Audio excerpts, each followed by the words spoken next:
Imagine being taken from your home and forced onto an overcrowded ship, unaware of where you were going or what your fate would be. This is exactly what happened to African people who were captured and sold as slaves in the New World. Not only did they endure poor conditions aboard the ship, being underfed and subjected to violence, they were stripped of their freedoms and sold to slave masters. The slave trade was an awful part of American history that continued to shape the nation for centuries to come.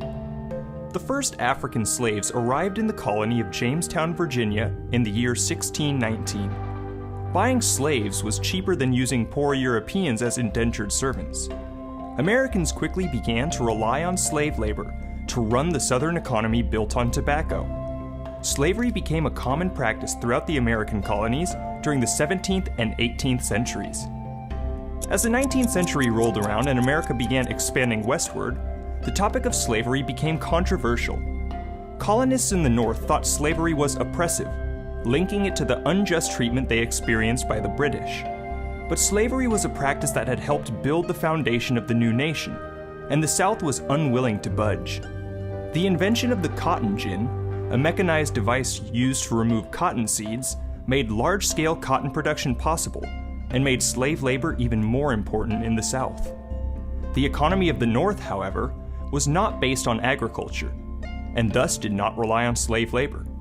Between 1774 and 1804, all northern states abolished slavery. Back in the South, slaves could not learn to read and write, and they were whipped or beaten for not following the rules.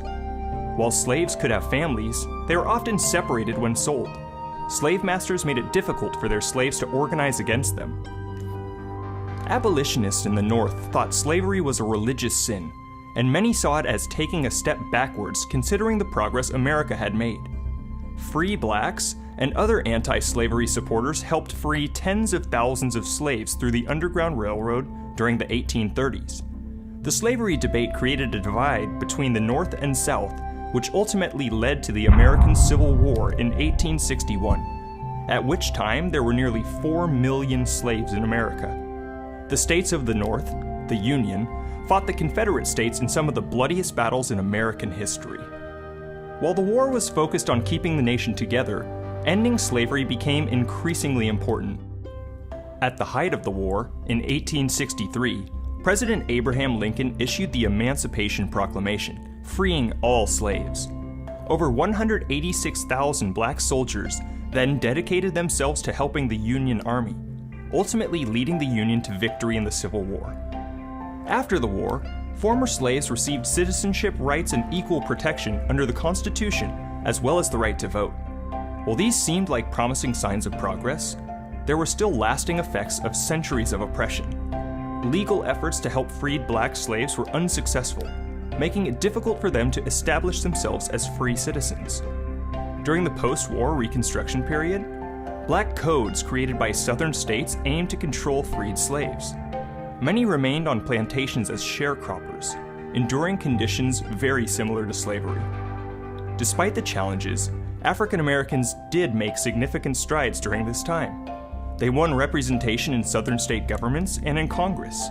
State-funded public schools were started, and laws against racial discrimination enacted. But these changes angered many Southerners who retaliated with violence. The Ku Klux Klan and other white supremacist groups targeted African Americans and those who supported black rights. In the South, Jim Crow laws enforced racial segregation. African American children had to go to separate schools, and poll taxes and literacy tests aimed to prevent black citizens from voting. While there were fewer segregation laws in the North, things were not much better. African Americans experienced discrimination in schools, housing, and employment, as well as in most other realms of life. In 1896, the U.S. Supreme Court heard Plessy v. Ferguson and upheld a Louisiana law that required segregated passenger railroad cars. This established the idea of separate but equal that would become the basis for racial segregation laws. This set the stage for the Civil Rights Movement, a time of great political and social victories for African Americans.